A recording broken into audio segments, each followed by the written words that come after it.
Okay, part one of this video was started at my house with all the tractors that are currently there and what the plans are with them, what's sold, what's pending pickup. Hopefully one is getting picked up this evening. It's one of the ones I mentioned in the previous video. Anyways, really the only addition to this here is the Husqvarna.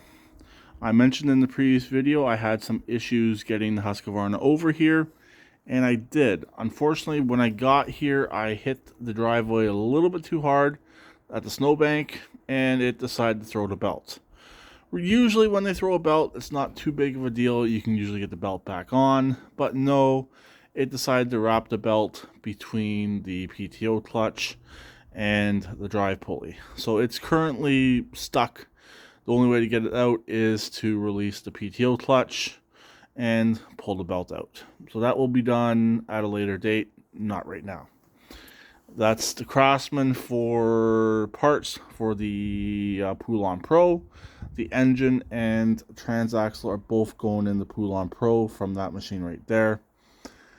That Craftsman there, I still don't know what to do with it. It runs really, really good, but the engine ticks. It's got a really, really bad tick, but it runs really good. The Cub Cadet back there, it's got the Johnny Bucket frame on the front of it, but I have not done anything with it. It's got a brand new battery in it, but it was not in a good place whenever I put that machine away, so I really could care less about the battery. It's still okay, so it's will hopefully still be okay. It was charged when it came in here, and it hasn't really done much of anything. And the John Deere, it's sitting in here. It's basically my yard tractor for out here. If I have to get some work done, I use the John Deere. It's really good for that. It is mechanically totaled due to a broken off bolt in the crankshaft. It could probably be taken out, but I don't know if it'd have to be drilled out or if you can use an easy out on it. But as of right now, that machine is mechanically totaled, but it still runs and drives. So 4 of these machines in here do have batteries. Like I said, the Cub Cadet, the John Deere has its battery. It's more of an automotive style battery in that, but it is a factory style battery. The big Craftsman has its battery, and the Husqvarna also has a battery. That Craftsman, I took it out whenever I was out here doing some work. It doesn't need a battery. Also, the Poulan Pro still has a battery in it as well. So 5 machines have batteries, 2 machines do not. The other machine, I'll show you in a second in the Poulan Pro area, or at least where it's parked. So in here, all these ones are just sitting here waiting to be have work done to it. And 2 of these machines have seat covers. I don't think the Cub Cadet does not have one. The John Deere has one, and Husqvarna. Unfortunately, the Husqvarna seat cover did get a little bit ripped, but it's nothing major, and it's in here where it's dry, so it'll be fine. That one there has a really nice seat on it, to my knowledge, and that one's fair. So, anyways, let's go over to the next space, and we'll take a look in there. I do gotta get this door fixed as soon as the weather changes. It has came off the track. The owner of the property is aware of it. I let him know as soon as it happened. Not a big deal. He could care less. So in here is the Poulan Pro. As you see, it is definitely covered in a lot of barn dust. Tires are all good on this machine here. Like I said, it would actually start and run. It does have a battery. This has the 21 horse single cylinder in it, but it will be getting that V-twin Kohler. So most likely the entire wiring harness will be transferred over as well. I don't know yet 100%. I'm going to have to do something different with the shifter. As far as I know, I can get that transaxle to work in this machine here. They are pretty similar, but they're not 100% the same.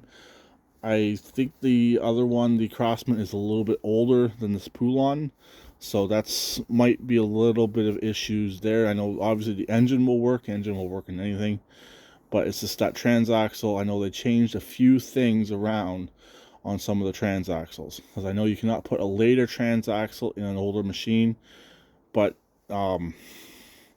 basically where the years go off of. Basically, this body style should be still fine. In front is the Noma.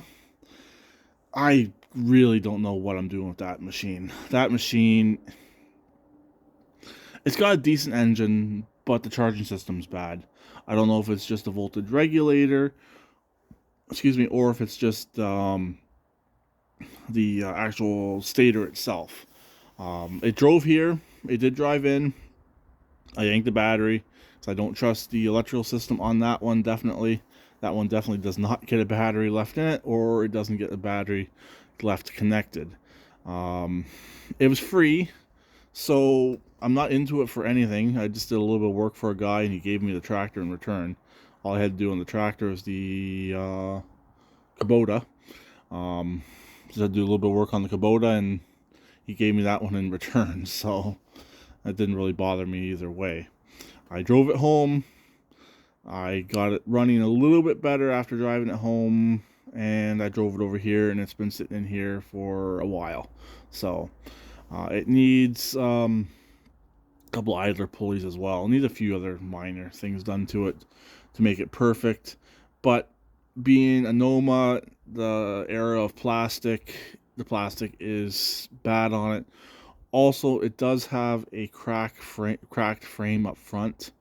It's not serious, but it's still there. I know it's there, and I did mention it to the previous owner.